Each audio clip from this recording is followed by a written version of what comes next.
It's everyone's friend, it's Tyler. It's everyone's friend, it's Tyler.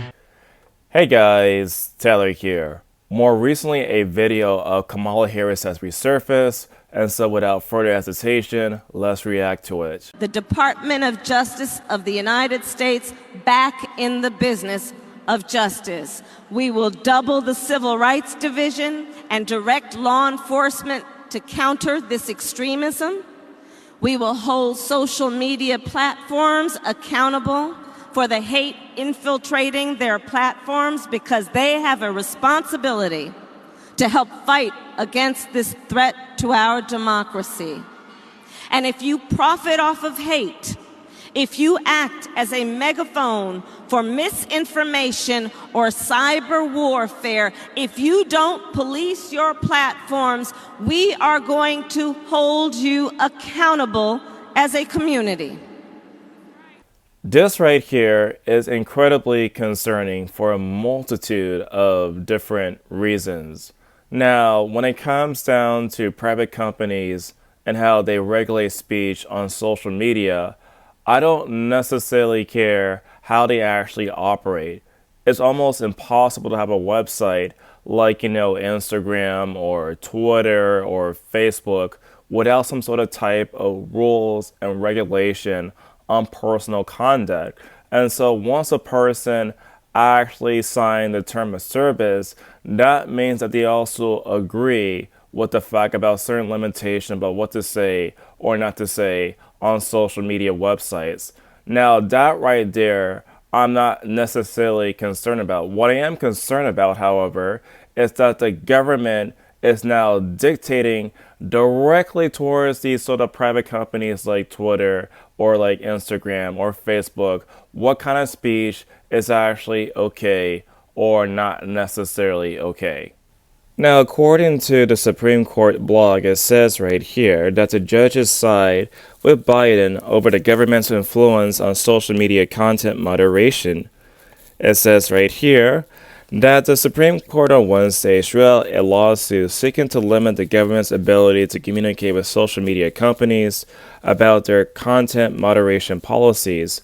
By a vote of 6-3, the court ruled that the plaintiffs did not have a legal right, known as a standing, to bring their lawsuit.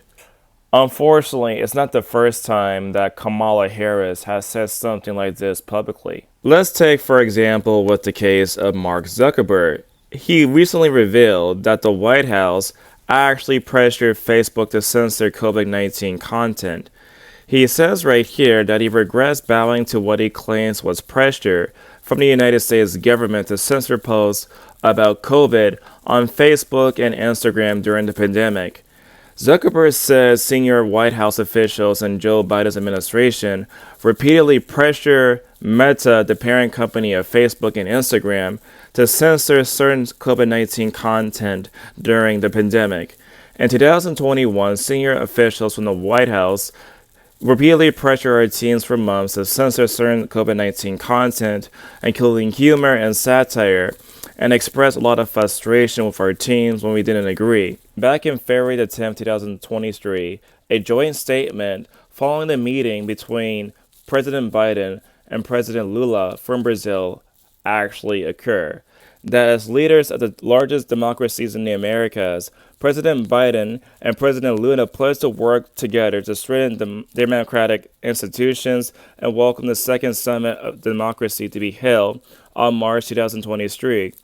Both leaders noted they continue to reject extremism and violence in politics, condemn hate speech, and reaffirm their intention to rebuild societal resilience to disinformation and agreed together on these issues. As everybody knows, Twitter was actually banned directly in Brazil as I record this video. And so based upon what I just read out loud, it seems as though that the United States is actually working together with Brazil to actually ban Twitter from that particular country. There was actually a disinformation governance board for the United States Department of Homeland Security that was actually formed back in April 27, 2022, but it actually dissolved around August 24, 2022. The main issue with the government deciding what exactly is misinformation or not is basically a gateway for censorship. And the main reason why I would say that is largely information constantly changes all the time. So what is true in the past might not be true right now, and what is not true right now might be true in the future. And so, how we can possibly trust the government to know what exactly is true or not true when it comes down to developing information? Scientific information constantly changes all the time. News constantly change all the time. And so, on these issues, how can we possibly trust the government to decide for us what is actually okay or not okay? I would think that the best way to actually know what is true or not true is to actually engage in critical thought.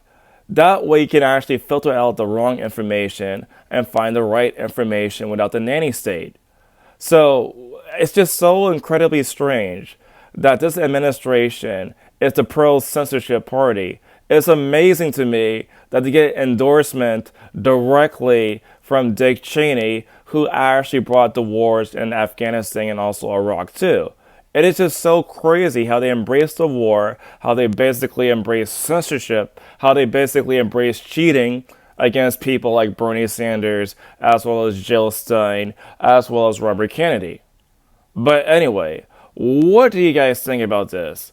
Tell me in the comment section down below. And as always, I'll see you guys in the next video.